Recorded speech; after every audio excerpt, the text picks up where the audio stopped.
कहानी की शुरुआत में हम कांजू से मिलते हैं जो अपनी बेटी को ट्यूशन से लेने आई होती है। इसकी बेटी रैन है जो अपनी मॉम को देखते ही उनको अकेले में ले गई और चिल्लाने लगी कि आप यहाँ पर क्यों आई हो, मैं नहीं चाहती कि मेरे दोस्तों को पता चले कि आप मेरी मॉम हो और मुझे लेने आती हो क्योंकि मैं बच्ची नहीं हूँ। कांजू ऐसा बिहेवियर देखकर अपनी बेटी का बहुत गुस्सा हुई और बोली मैं तो तुम्हारी केयर करती हूँ इसलिए आती हूँ। पर रैन अपनी फ्रेंड्स के साथ चली गई और ऐसा बिहेव देखकर मॉम को बहुत ज्यादा बुरा लगा और वो बहुत उदास हो गई क्योंकि उन्होंने उम्मीद नहीं की थी कि उनकी बेटी ऐसा बिहेव करेगी। ये तो बस एक अच्छी मॉम बनना चाहती थी। घर आई तो देखा रैन के हाथ पर चोट के निशान है, किसी ने उसको हर्ट किया है। कांजू के पूछने पर रैन कुछ बताती नहीं है तो रैन इसके पिता से इस बारे में बात करने लग गई कि हमारी बेटी स्कूल में शायद बुली होती है। पिताजी कहते कि अरे जाने दो ना, बुलिस तो रिच फैमिली से होते होंगे, हम उनसे पंगा क्यों ले, हमें दूर ही रहना चाहिए, उनका कुछ नहीं हो सकता। रैन को हम दूसरे स्कूल में भिजवा देंगे। कांजू सैड हुई, कैसा बाप है, प्रॉब्लम सोल्व करने की जगह उससे भाग रहा है। इसके पिता ने तो ये तक बोल दिया कि रैन तो हमारी बायोलॉजिकल डॉटर है ही नहीं, तो क्यों करना ये सब। और ये सब रैन भी सुन रही होती है, अपने पिता की बात से काफी सहमत है। बोलती है कि हाँ, हमें उन अमीरों से पंगा नहीं लेना चाहिए। मैं यहाँ पर बता दूं कि इसके ये रियल पिता नहीं होते हैं। पर कांजू चुप नहीं बैठेगी। रैन के होमरूम टीचर से आकर मिलती है और बताती है सब कुछ। टीचर कहते प्रूफ क्या है आपके पास, और अगर प्रूफ नहीं है तो हम कुछ नहीं कर सकते, और इतनी टेंशन है तो उसको दूसरे स्कूल में लेकर चली जाओ। कांजू और गुस्सा हो जाती है और कहती है मैं प्रूफ खोज कर आऊंगी और पुलिस में रिपोर्ट करूंगी तुम सबका। ऐसा बोल के चली गई। वहां से एजुकेशन ऑफिस आती है, यहाँ पर कोई नहीं सुनता इसकी। फिर पुलिस स्टेशन आती है रिपोर्ट करवाने, यहाँ से धक्के मारकर इसको निकाल दिया जाता है। फिर सीधा कोर्ट में आ जाती है जहाँ पर एक ऑलरेडी बुली का केस चल रहा होता है। बुली विक्टिम से यहाँ माफी मांग रहा होता है। कांजू ने सोचा यहाँ पर मेरी बात बन सकती है, जज साहब बहुत अच्छे मालूम पड़ते हैं, इनसे मैं हेल्प जरूर लूंगी। केस के बाद ये जाकर उनसे बातें करती है। जज साहब इसको अपना नंबर देकर कहते हैं मैं इस टाइम तुम्हें कैफे में मिलूंगा, अभी बिजी हूँ, उस टाइम मुझे मिलना और अपनी प्रॉब्लम बताना। कांजू कैफे में रात को आती है और काफी देर तक वेट करती है पर जज नहीं आते और ना ही कॉल का रिप्लाई कर रहे होते। तभी इसकी नजर एक कोर्ट वाले विक्टिम पर गई जिसको फिर से वही लड़का बुली कर रहा था जो भी थोड़ी देर पहले कोर्ट में इससे माफी मांग कर आया था। मतलब कोर्ट में माफी मांग के इन दोनों को छोड़ दिया गया, लेकिन बाहर आकर अभी भी सेम बिहेव कर रही है ना। तो कांजू भागी भागी कोर्ट में आई जज साहब को बताने के लिए कि ऐसा ऐसा फिर हो रहा है। तो देखती एक लेडी जज के पैरों में गिरी पड़ी है और अपने बच्चे की हेल्प मांग रही होती है। वो भी बुली होता है और उसने जान तक दे दी है। कांजू समझ गई होती है कि लॉ इसकी हेल्प तो नहीं कर सकता है, लॉ बस अमीर और पावरफुल लोगों के लिए बना होता है और विक्टिम हमेशा पुअर फैमिली से ही आते हैं। तभी सीन रैन पर आता है जिसको एक बैकडोंग नाम का लड़का काफी ज्यादा मार रहा होता है और धमका रहा होता है और कह रहा होता है कि किसी को बताया तूने तो हम तुझे जान से मार देंगे। वहीं से गुजरती हुई कांजू अपनी बेटी रैन को बेहोश देखती है और उसको उठाकर घर ले आती है और फोन चेक करती है। तो इसकी फ्रेंड मी क्यों इसको मैसेज करके पूछ रही होती कि तुम आज क्लास करने नहीं आई, मतलब रैन कहीं और गई थी। कांजू इसके ट्यूशन में आकर मी क्यों को खोजने लग जाती है। वहीं पर इसको नोहा मिलता है। कांजू मी क्यों के बारे में पूछताछ कर रही होती है और जैसे ही मी क्यों कांजू को देखती है ना वो भाग जाती है और चिल्लाती है अगर तुम रैन की सेफ्टी चाहती हो तो इन सब में मत पड़ो, जाओ यहाँ से। कांजू को तभी अपना पास्ट याद आता है। जब ये हाई स्कूल में पढ़ा करती थी तो इसको भी बहुत ज्यादा बुली किया जाता था, लड़के इसको मारा पीटा करते थे और बहुत बुली करते थे। कांजू बस टेंशन में है कि मेरी बेटी भी वही फेस कर रही है जो मैंने किया। रैन तो डर के सदमे में चली गई होती है, टेबल में घुस के सोती है।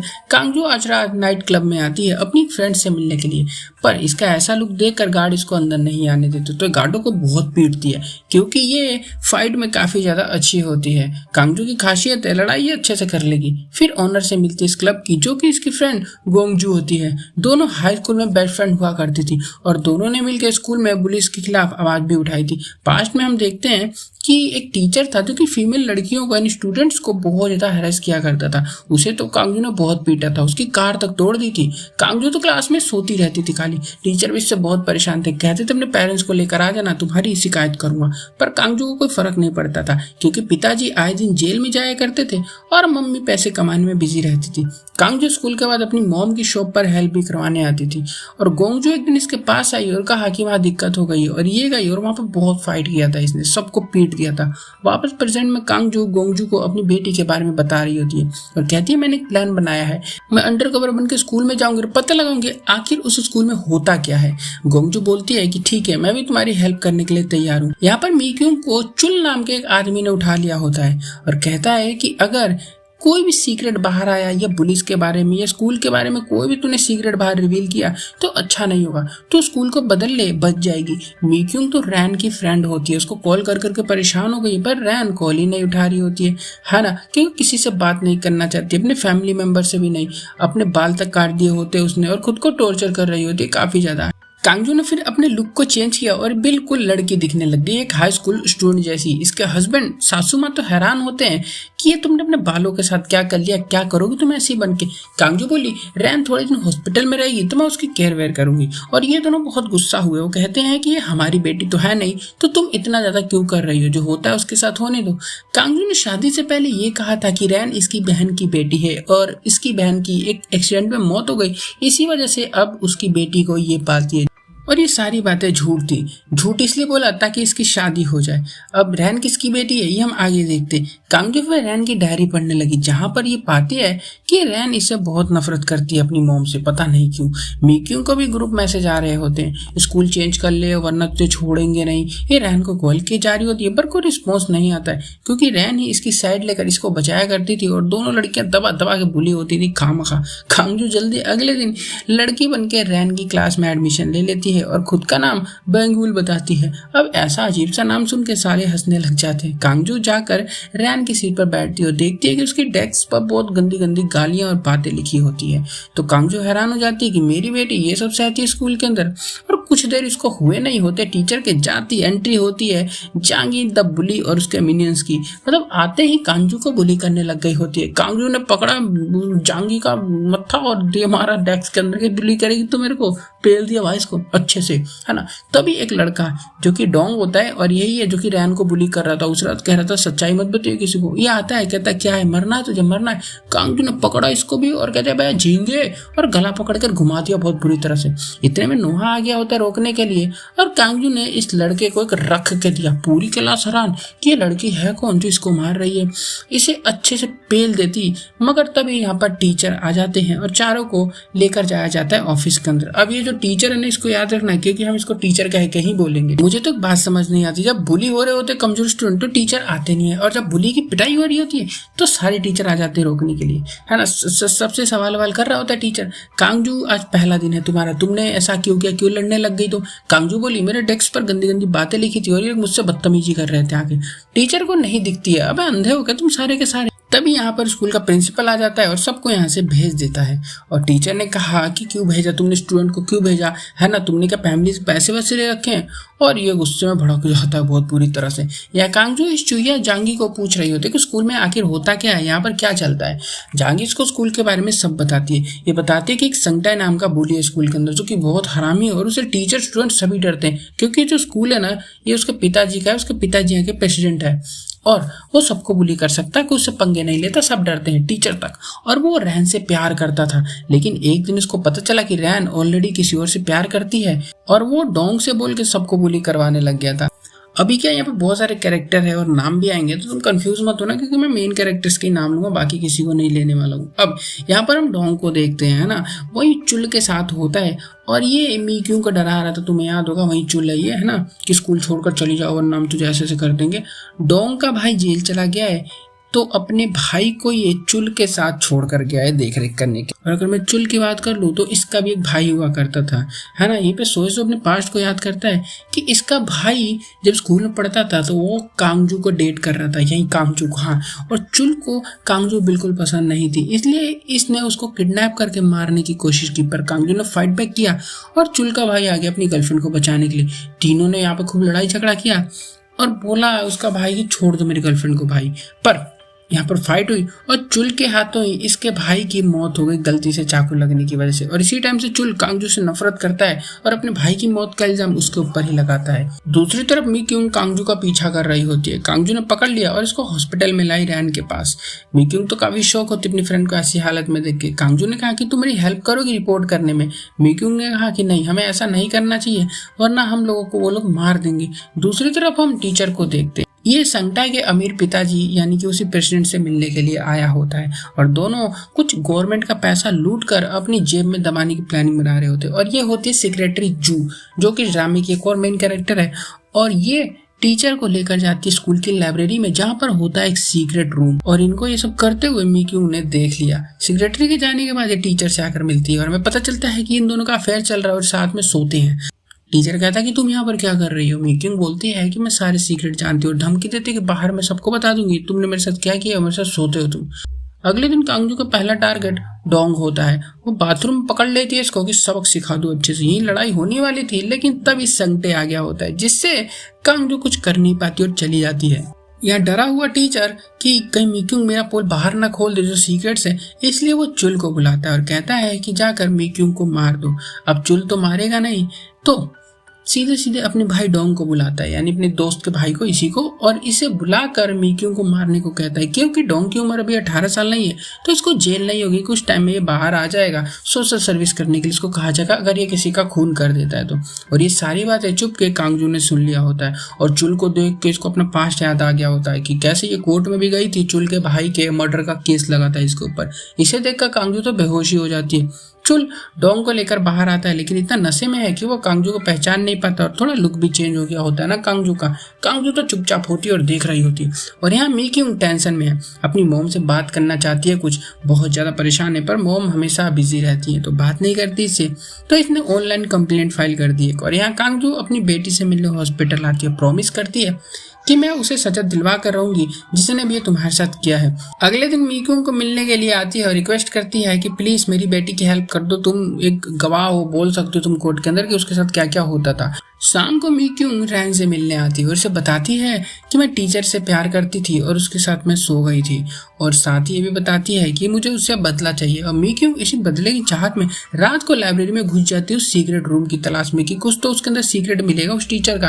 और यहाँ पर आती है तभी कोई इसको पकड़ लेता है और हम अगली सुबह देखते हैं जब कांगजू स्कूल आती है तो मिक्यूंग ने छत से कूद कर सुसाइड कर लिया होता है, ऐसा सब बता रहे होते हैं। कांगजू को भरोसा नहीं होता कि वो मर क्यों गई। पुलिस ने डोंग को अरेस्ट कर लिया होता है क्योंकि डोंग ने कहा है कि मैंने उसको गिराया है। पुलिस ने टीचर से भी पूछताछ की और कहा कि मिक्यूंग आप ही के स्टूडेंट थी ना, वो 3 महीने से प्रेग्नेंट थी। अब ये सुनकर टीचर के पसीने छूट गए होते हैं, पुलिस को भी पता चल गया ये है ना, एक्चुअल में इसी ने उसको प्रेग्नेंट किया था।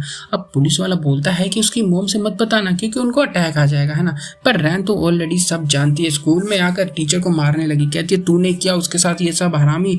अब यहाँ डोंग को पुलिस कस्टडी में रखा गया होता है, इस पर इल्जाम लगाया गया है। तो कोर्ट ने इसको 2 साल सुपरविजन में रखने की ऐसे सुनाया उनाया होता है, जहाँ पर कुछ होता नहीं, सोशल वर्क करना होता है, जेल वेल नहीं होती है वो। अब जैसा इनका प्लान तो सब ऐसे ही चल रहा होता है और रैन तो पगला गई होती है, स्कूल जाना चाहती है वापस, पर कांगजू इसको रोक रही होती है।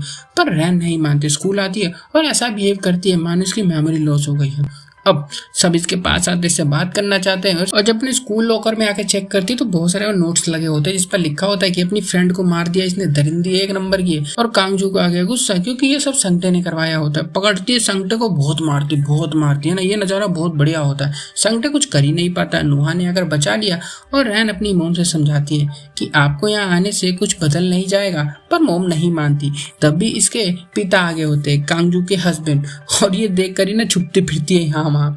और ये टीचर से मिलने आए होते हैं। टीचर बताता है कि आपकी बेटी की मुझे बहुत फिक्र है ना, उसे शायद कोई दिमागी बीमारी, इलाज करवाओ ले जाकर उसका कहीं पर।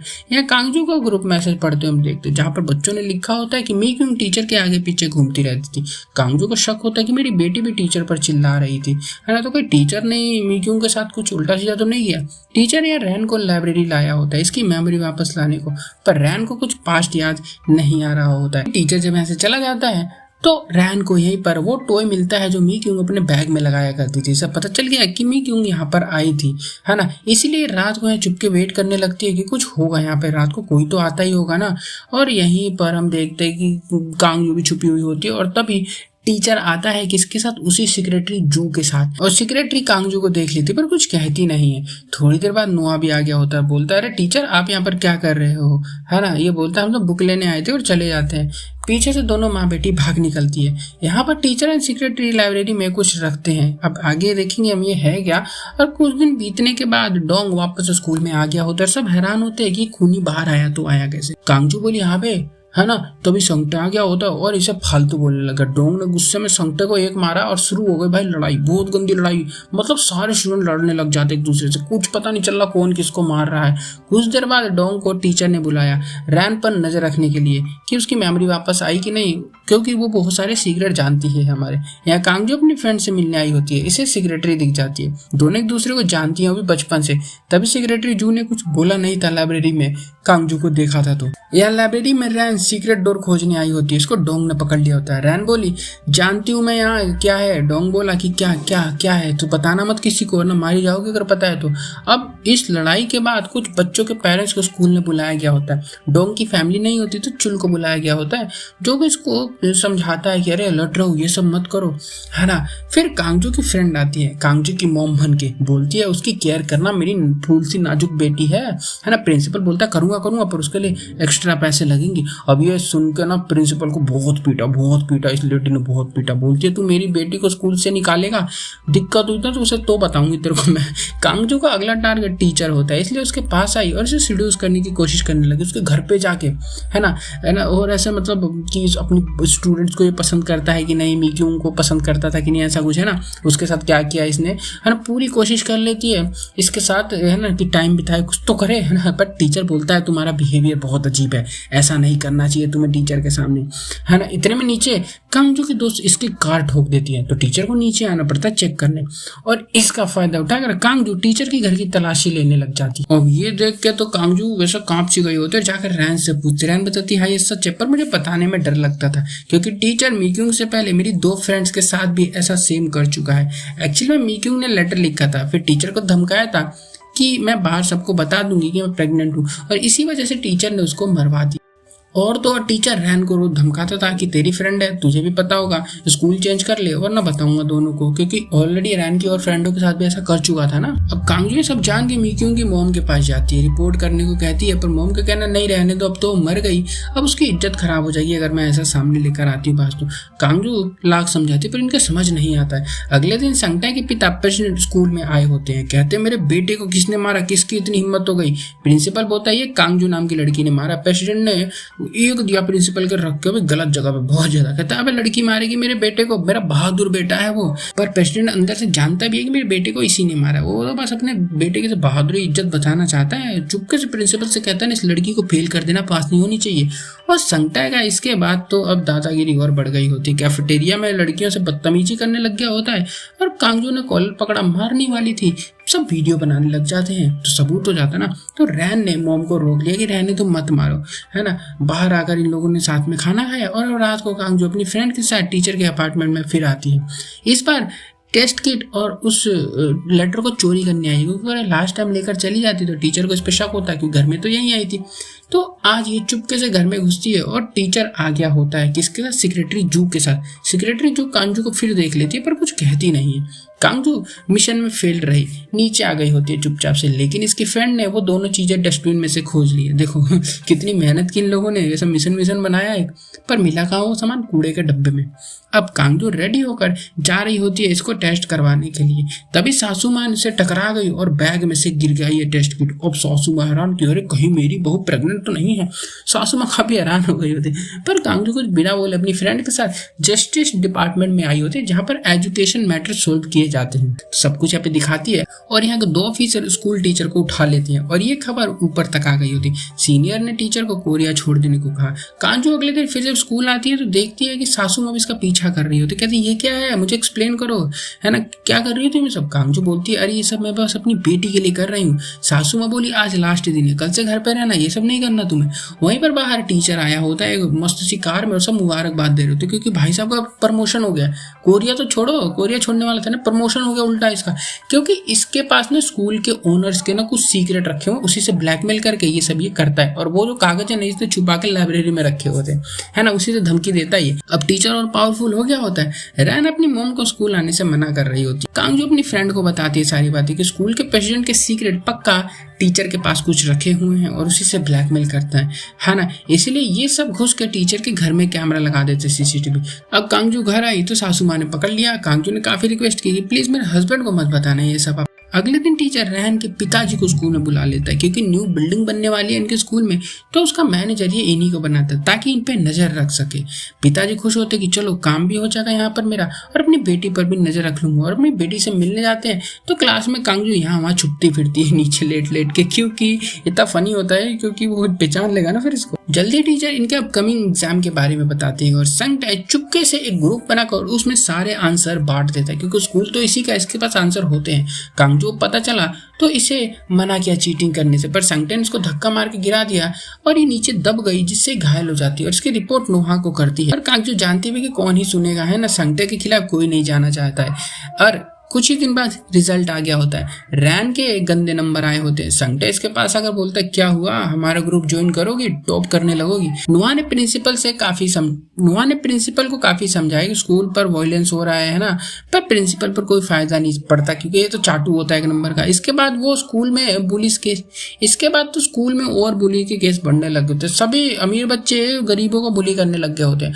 अब कुछ ना होने से कांगजू ने सोचा कि सीधा स्कूल प्रेसिडेंट को ही क्यों ना मैं लेटर लिख दूं, क्योंकि वो बाहर तो बहुत हीरो बन के घूमते रहते हैं कि बच्चों को करो वो करो, और सीसीटीवी में देखती है अरे ये तो सबसे बड़ा बहुत हरामी होता है, ये पता चल गया होता है इसको। अब बच्चों से दूर रहता है ये और केसेस से तो बहुत दूर रहता है। ऐसे अगले दिन कांगजू और रैन फिर से दोनों स्कूल आती है। आज डोंग कांगजू के पास आता है, बोलता है चलोगे स्कूल के पीछे, आज इसके इरादे नेक नहीं लग रहे होते, लेकिन इसको स्कूल के पीछे लाके बोलता है ना कि मैं तुमसे प्यार करता हूँ बहुत ज्यादा।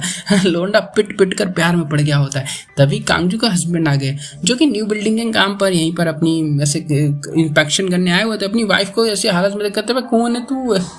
अब अपनी वाइफ को ऐसे आपत्तिजनक सिचुएशन में देख के कहते हैं अरे क्या हो, घर चलो तुम, है ना। डोंग आके बोला कौन है तू, मेरी बाबू है, इसको कहाँ लेके जा रहा है तू, क्रिमिनल कहीं के। हस्बैंड को काम था तो जाना पड़ा। पर डोंग कांगजू से बोलता है कौन है ये अधेड़ उम्र का आदमी, तुम इसको डेट करी, चीनी पिताजी शुगर डैडी है क्या तुम्हारे, लो मेरा वॉलेट रख लो, तुम इस ओल्ड मैन का पीछे छोड़ दो, मत भागो इसके पीछे। इसको लगता है कि कांगजू ने पैसे के चक्कर में एक बड़े ओल्ड एज आदमी को फंसा रखा है। यहाँ पर चुल को देखते हैं, इसके पास टूटा हुआ फोन है, मीक्यूंग का फोन होता है। हम उस रात का सीन देखते हैं। क्या हुआ था कि मीक्यूंग अपना कैमरा ऑन करके लाइब्रेरी में घुसी थी और भागने लगी, और हम देखते हैं कि टीचर, डोंग एंड चुल तीनों छत पर थे और वो भी थी और फोन में सब रिकॉर्ड कर रही थी। और उसे छीनने के चक्कर में ना टीचर ने उसको छत से धक्का दे दिया और वो नीचे गिर गई और फोन यहीं पर रह गया। फिर टीचर ने इस फोन को जमीन पर फेंक कर उस पर अपनी कार चढ़ा दी और चला गया कि इस उम्मीद में कि फोन तो टूट गया होगा, लेकिन चुल वहीं खड़ा था जिसने फोन को उठा लिया था। यहाँ घर पे लड़ाई हो रही है। कांगजू को स्कूल जाने पर रोक लगाया जा रहा होता है ना। हस्बैंड सासू माँ मना कर रहे होते हैं और कांगजू गुस्से में घर छोड़कर चली जाती है। तो सासू माँ हार नहीं मानती, स्कूल में पहुंच गई और कहती मेरी बहू आती है यहाँ पर पढ़ने के लिए। सब बोले बुढ़िया सटिया गई है क्या, पर सासू माँ बोलती है औरत है वो औरत, यहाँ लड़की बन के पढ़ने आती है। पर सबको लगता है कि इन लेडी का ऐसे उम्र के हिसाब से दिमाग ने काम करना बंद कर दिया। रात होते ही कांगजू टीचर को ऑफिस में घुस गई होती है, लेकिन पीछे से चुल ने रैन को किडनैप कर लिया होता है और मैसेज करके कांगजू को बुलाता है। कांगजू अपनी बेटी को बचाने यहाँ पर आती है और चुल को देखकर को सब याद आ गया होता है कि तुम्हारे बॉयफ्रेंड का भाई है जिसने मारा था उसको।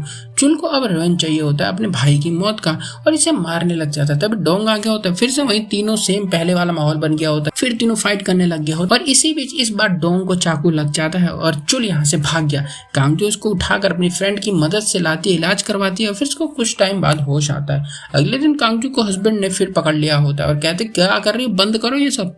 लेकिन कांगजू तो भाग गया से और इस बार फिर से डोंग पकड़ लेता है। कहता है अबे कांगजू से दूर है, मेरी बाबू है वो, और ना बताऊंगा तेरे को। उसको मारता भी इसका हस्बैंड को। हस्बैंड सब छोड़ छाड़ कर काम पर लग गया होता है अपने बिल्डिंग बनाने में, और इस बिल्डिंग का कॉन्ट्रैक्ट भी चुल के पास ही होता है। वो बोलता है ना उसके पिताजी के, रैन तुम्हारी बायोलॉजिकल बेटी नहीं है ना। कांगजू का हस्बैंड पहले सोचता है फिर बोलता है कि नहीं, और यहाँ पर चुल समझ जाता है कि जो रैन है ना ये इसके भाई की बेटी है ना, जो मर गया बहुत टाइम पहले। कांगजू जब स्कूल में पढ़ती थी तो प्रेग्नेंट हो गई थी, तो चुल का भाई तो मर गया पर उसने अपनी बेटी को जन्म दिया और फिर उसने शादी कर ली झूठ बोल के कि मेरी बेटी की बहन है, जबकि वो उसी की बेटी थी। अब खैर चुल इसे बोलता है कि रैन को अब्रोड भेज दो, वो पढ़ने में बहुत ज्यादा अच्छी है। और दूसरी तरफ डोंग यहाँ पर कांगजू के प्यार में पड़ गया होता है, अपनी मम्मी की उम्र की लड़की है और सबको मारता पीटता रहता है। अगले दिन तक चुल कांगजू की सच्चाई जान गया होता है कि स्टूडेंट बन के यहाँ पर आती है और पढ़ती है ना। अब इतने में डोंग आकर बोलता है कि बाबू है वो मेरी। फिर क्या, डोंग ने बहुत पीटा इसको, पीट के घायल कर दिया। डोंग को होश आने पर इसने चुल से थैंक यू कहा इसको इतना साथ वाथ देने के लिए और सब कुछ करने के लिए। फिर यहाँ से चला जाता है इसको हमेशा हमेशा के लिए छोड़कर। अगले दिन प्रेसिडेंट बिल्डिंग चेक करने आता है और हराम के पैसे से बन रही बिल्डिंग में आकर डिमांड करता है ऐसी ऐसी चीज जो कि पॉसिबल ही नहीं है। अब डोंग ने घर छोड़ दिया होता है इधर, तो नोहा के साथ रहता है और नोहा ने इसकी काफी खातिरदारी की, तो डोंग मुंह खोल देता है प्यार में आकर कि टीचर ने ही मीक्यूंग को छत से धक्का देकर मारा था। और यहाँ पर रैन कुछ लड़कियों के साथ गड्ढे में गिर गई होती है। कांगजू जल्दी भाग कर आती है तो देखते कंस्ट्रक्शन का काम बहुत गलत तरीके से चल रहा है, यहाँ गड्ढे खोदे, बिल्डिंग भी टेढ़ी बन रही है ना। इसलिए कांगजू रात को फ्रेंड के साथ बिल्डिंग चेक करने आई होती है। बिल्डिंग ठीक से नहीं बन रही है, ये गिरेगी किसी ना किसी दिन, क्योंकि इसमें ना बहुत सारी चीजें गलत हो रही होती हैं। अब यहीं पर इनको चोर मिल जाता है जो कि बताता है नहीं मैं चोर नहीं हूँ, मैं इस कंस्ट्रक्शन कंपनी का मालिक हूँ। प्रेसिडेंट हमें पैसे नहीं देता है, इसलिए मुझे रोज रात को यहाँ से मटेरियल चुराना पड़ता है ताकि कंपनी चला सकूं। कांगजू हैरान है कि $3 मिलियन फंड मिला था इस बिल्डिंग को बनाने के लिए, लेकिन वो सारा पैसा गया तो गया। तो सबने मिलकर रूमर फैलाने शुरू कर दिए कि स्कूल सेफ नहीं है, गिर जाएगा, उसमें बहुत सारी दिक्कतें हैं। और सभी स्टूडेंट के माता पिता को बुलाया गया है कि तुम्हारे बच्चे इस गंदी बिल्डिंग में पढ़ेंगे। और यहाँ पर प्रिंसिपल के पास आके सब चिल्लाने लगे। मीटिंग होती है और स्टूडेंट ने सभी कमियां बताई। वाटर लीकेज है, बिल्डिंग में दीवार में दरार है, नकली सीमेंट का यूज किया गया। प्रिंसिपल बोलता हाँ हम इसी को तो फिक्स करने के लिए कंस्ट्रक्शन कर रहे हैं। पर नोहा ने रिकॉर्डिंग चला दी, जहाँ प्रेसिडेंट की आवाज होती है और साफ साफ पता चल गया होता है कि बिल्डिंग में कम से कम पैसे लगाकर इसको बनाया जा रहा है, कोई भी सेफ्टी नहीं ध्यान दिया गया। और फैमिली ने शोर शराबा करके कंस्ट्रक्शन को बंद करवा दिया। यहाँ से कांगजू हॉस्पिटल आती है रैन के पास। संगटे भी आया होता है जिसने मदर बोलते हुए सुन लिया और ये पहुंच गया रैन के पास। पूछता है कौन है तुम्हारी मम्मी, वो है क्या? अब देखो मैं सबको बता दूंगा। रैन इसका पीछा करके इसके घर पहुंच गई होती है, तभी प्रेसिडेंट आ जाते हैं जिससे छुपना पड़ता है उसको। संगटे फिर इसे रूम में लेकर आता है और अपनी फीलिंग बताने लग गया होता है कि मैं तुम्हें बहुत पसंद करता हूँ। तभी कांगजू अगर इसको ले गई होती है ये बोल के दरिंदे से दूर रहा कर तू। कांगजू ने प्रेसिडेंट एंड सेक्रेटरी की बातें भी सुन ली होती है। प्रेसिडेंट बोल रहा होता है कि टीचर के पास जो भी मेरी फाइल्स है, सीक्रेट्स है, वो तुम मुझे ला कर देखो, है ना। पर कांगजू फिर सेक्रेटरी जू से बोलती है कि तुम उन दोनों की मत सुनो, वो दोनों तुम्हें यूज कर रहे हैं ना, यूज करके फेंक देंगे। अगले दिन स्कूल में पॉलिटिशियन आया होता है। कांगजू ने कहा कि प्लीज सर चेक कर लो बिल्डिंग को, गिर जाएगा ये, है ना, रुकवा दो इसको, बनने मत दो। पर पॉलिटिशियन के हाथ में इतनी पावर्स नहीं होती। अगले दिन सेक्रेटरी कांगजू को पेन ड्राइव ला कर देती है और बताती है कि इसके अंदर प्रेसिडेंट और टीचर की सारी गुफ्तगू है, गलत गलत बातें हैं, तो हम इसका यूज करके उनको जेल करवा सकते हैं। जहां पर ये लोग मीक्यूंग की मॉम पर प्रेशर बना रहे हैं कि मीक्यूंग के बेबी को मार दो। जल्दी ये खबर फैल गई होती है और टीचर को पकड़ लिया गया, है ना। और कांगजू ने रिकॉर्डिंग प्ले कर दी लाकर। इसमें तो कांगजू एंड रैन की रिकॉर्डिंग होती है, दोनों माँ बेटी है, ना कि टीचर और मीक्यूंग से रिलेटेड कुछ खबर होती है। बस सेक्रेटरी ने धोखा दे दिया होता है, टीचर के साथ मिल गई होती है वो। कांगजू ऐसा राशि हो जाती है और यार इसने तो धोखा दे दिया, बचपन से जानती थी मेरे को, सच्चाई रिवील कर दी होती है ना। तो कांगजू तो फंस गई होती है। टीचर एंड स्कूल चेयरमैन ऐसा मजे में टीवी पे आ रहे होते, उनकी इज्जत हो रही होती है और कांगजू को पुलिस उठा ले गई होती है, पर जल्दी छोड़ देती है क्योंकि उसने कोई बड़ा क्राइम नहीं किया, स्कूल ही तो आती थी। अब फिर से स्टूडेंट बन के स्कूल के बाहर ये खड़ी होने लग गई होती है कि स्कूल डैमेज है, गिरेगा, ये पूरा करप्ट स्कूल है। इसकी इतनी लगन शिद्दत देखकर मीडिया वाले इसको उठा लेते हैं ना। और इसका ना टीवी पे लाइव इंटरव्यू दिखाया जा रहा था, सबको सच्चाई बता दूं कि स्कूल बंद हो जाएगा ऐसा वैसा।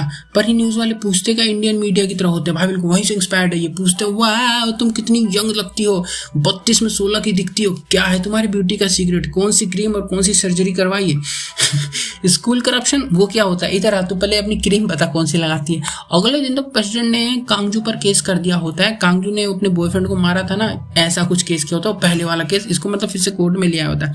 फिर रैन को भी बुला के इसको परेशान कर रहा होता है, पर इसका बेटा संगटे आकर रैन को बचा लेता है क्योंकि अभी ये इससे प्यार करने लग गया होता है। चुल भी यहीं पर होता है, बोलता है हाँ जी, और इसे मीक्यूंग की वीडियो दिखाता है। इसने फोन ठीक करवा के निकलवा ली होती है वीडियो। बोलता है कांगजू रैन को कुछ नहीं होना चाहिए, क्योंकि अभी जानता है ना कि ऐसा रैन तो इसके भाई की बेटी है, तो क्यों होने देगा उसको कुछ। और ये जानने के बाद अब प्रेसिडेंट मान गया होता, कहता उन दोनों को बोल दो कि कंट्री छोड़ के चली जाए, मैं कुछ नहीं करूंगा उनको। इधर कांगजू प्रेसिडेंट के घर चोरी करने का प्लान बना रही होती है। अकाउंट बुक जिसके अंदर सारी ऐसी काली चिट्ठी उसकी चीजें लिखी होती है, तो देखती है तो सेक्रेटरी पहले से चोरी कर रही होती है। कांगजू पर अटैक भी कर देती है नाइफ से। और मजे की बात है प्रेसिडेंट सब बैठकर सीसीटीवी मजे में देख रहा होता है। चुल को बोलता है देखो जाकर निपटाओ। चुल कांगजू को समझाता है और बुक दे दो और चली जाओ वरना अच्छा नहीं होगा। फिर यहाँ चुल सेक्रेटरी को अब्रोड भेज रहा होता है इसको वाली बुक देकर पढ़ने के लिए, क्योंकि सेक्रेटरी ने कांगजू को धोखा इस शर्त पर दिया था कि इसको चुल पैसे देकर विदेश में भेजेगा पढ़ाई करने के लिए, और ऐसा वो कर भी देती है और ये बुक ले जाकर टीचर को दे देती है और चुल कांगजू को ब्लैकमेल करने लग गया। तब रोड चली जाओ वरना अच्छा नहीं होगा। सेक्रेटरी की हेल्प से बुक मिल गई होती है टीचर को, उसमें प्रेसिडेंट की सारी बातें लिखी है। तो वो एक मीटिंग बैठाता है जहाँ पर वो, क्योंकि इसमें प्रेसिडेंट के कांड लिखे होते हैं कि बिल्डिंग कितने में बन रही है, कितनी मिस्टेक है इसमें, पर प्रेसिडेंट अगर मीटिंग को रुकवा देता और टीचर को बहुत मारता रूम में, वो कुत्ता बना देता मार मार के। ऐसे कुछ दिन बीत जाते हैं और आज रैन का लास्ट डे होता है स्कूल में। सबको गुड बाय बोल रही होती क्योंकि अब रोड जा रही है। संगते तो हैरान होता है कि मेरी जान कहाँ जल्दी, और यहाँ पर डोंग चुल का ऑफिस से कुछ फाइल चुराने आया होता है न्यू बिल्डिंग के बारे में। बिल्डिंग पूरी बनके तैयार हो गई है, स्टूडेंट पढ़ने के लिए भी आने लग गए होते हैं इसके अंदर, और पहले दिन वाटर लीकेज शुरू होता है और रात होते होते तक पूरी बिल्डिंग गिर जाती है। कांगजू स्कूल में भागती हुई रैन तो ठीक होती है, लेकिन 6 स्टूडेंट मर गए, 18 से ज्यादा घायल है और कई सारे टीचर भी मर गए होते। प्रेसिडेंट यहाँ पर हॉस्पिटल में छुप के बैठा हुआ है ताकि बाहर जाकर जवाब ना देना पड़े। प्लान बना रहा होता है कि ये जो सारा हुआ ना इसका ब्लेम किसके ऊपर डाला जाए। और मिक्यू की मॉम होती है रिपोर्टर, उसने सब ये हॉस्पिटल की वीडियो रिकॉर्ड कर ली होती है। जल्दी केस कोर्ट में आता है और प्रेसिडेंट और टीचर बेस्ट लॉयर लेके आए होते। मिक्यू की मॉम ने वीडियो भी दिखा दी अपने वकील को कि फंसाओ उन दोनों को, है ना। आज का कोर्ट बंद हो जाता है और टीचर ने प्लान बनाया कि सारा जो ब्लेम है, इल्जाम है, वो चुल के ऊपर लगा देंगे कि बिल्डिंग इसी की वजह से गिरी, इसने पैसे खा लिए थे बीच में और अच्छा मटेरियल यूज नहीं किया। पर चुल भी बहुत तेज होता है, जो लाइब्रेरी में सीक्रेट रूम बना पर मीडिया को भेज देता। अगले दिन डोंग कोर्ट में आकर बता देता है कि उस रात छत पर मैं भी था और मिक्यू को टीचर नहीं मारा था। और इस तरह से टीचर एंड चुल दोनों को पुलिस ने पकड़ लिया होता है। जल्दी प्रेसिडेंट के घर पर पुलिस आती है और फाइल्स को पकड़ लेती है।